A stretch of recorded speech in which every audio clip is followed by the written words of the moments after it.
lực tăng mạnh nên đã đánh bại được Cổ Phi Dương và lấy đi lệnh bài của hắn. Sau đó, cô ta gọi Hàn Phong Ngọc chuẩn bị tiến vào di chỉ Cổ Long và nói không cần lệnh bài của hắn nữa rồi vứt xuống đất. Lúc này, Mục Vân mới nhặt lên và nói, lệnh bài quý giá thế này, vứt thì tiếc qua. Cổ Long mở, ở thành lúc nào cũng có thể xuất hiện một cuộc chiến giữa các cao thủ trên thiên mệnh bảng. Những cao thủ này có thể là pháp sư, sát thủ, luyện đan sư hay luyện khí sư. Về tới nhà trọ, Bảo Linh Nhi liền nói, không ngờ chỉ trong 3 ngày, số võ giả trên thiên mệnh bảng bây giờ lại bị di chỉ Cổ Long dụ dỗ. Thấy thế, Mục Vân cũng nói rằng, vấn đề không phải là cái này, mà là những người kia muốn đến cùng làm gì. Sở dĩ nói như vậy bởi Mục Vân đã nhờ Diệp Thu điều tra rất nhiều chuyện trong 3 ngày qua, nhưng hắn vẫn không biết gì về mục đích của Huyền Không Sơn.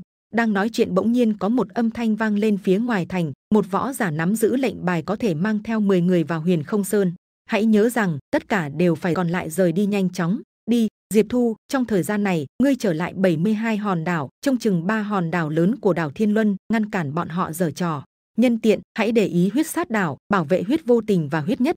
Nhìn phía xa kia là Huyền Không Sơn cao vút, Mục Vân liền nói, chúng ta lát nữa sẽ đến Huyền Không Sơn, nhưng thành thật mà nói, ngoại trừ Vân Tôn giả và Huyết Tôn giả trực tiếp chiến đấu mấy nghìn năm trước, chưa từng có ai dám xông vào đây. Bảo Linh Nhi cũng đáp lại rằng, tuy Vạn Trận Tông là đệ nhất phòng ngự, phòng thủ của Huyền Không Sơn lại đáng sợ hơn nhiều. Hơn nữa Vạn Trận Tông đội hình chủ yếu phòng ngự, còn bên Huyền Không Sơn chủ yếu công kích. Nghe đến lời này, Mục Vân mới đùa một câu, được rồi, đừng lo, bạn năm trước e rằng sẽ trực tiếp bị thắt cổ. Chỉ là bây giờ Huyền Không Sơn nguyện ý mở ra cho mọi người tiến vào, đây là chuyện ngàn năm qua có một. Lúc này Mục Vân nhìn đám người bước vào rồi nói, không hổ là Huyền Không Sơn, bố trí đại trận ít nhất cũng là đỉnh cấp linh trận, phải linh trận sư cấp cao nhất mới có thể làm được. Thấy vậy, Bảo Linh Nhi ngón tay chỉ lên đằng trên nói, đó là điều đương nhiên. Người ta đồn rằng tất cả các trận pháp bảo vệ đều ở phía trên.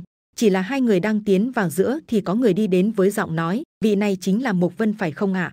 Đó chính là Chu Tử Kiện. Nhìn thấy hắn, Mục Vân cũng gật đầu mỉm cười. Sau đó, Chu Tử Kiện tiếp tục nói, Mục Vân, phụ thân ta nói, bất luận thế nào, ngươi vẫn là đệ tử của Thiên Kiếm Sơn ta, cho dù phụ thân ta không nhận ngươi, ta cũng sẽ không như thế. Nghe được lời này, Mục Vân liền đáp lại rằng, khách khí quá rồi, nếu không có ngươi, ta vẫn là một phế nhân. Lần này ta tới Huyền Không Sơn chính là tìm người để đa tạ và có cơ hội khiêu chiến với những người kia. Đến đây là hết tập 333 Vô Thượng Thần Đế. Xin chào và hẹn gặp lại các bạn ở những video tiếp theo.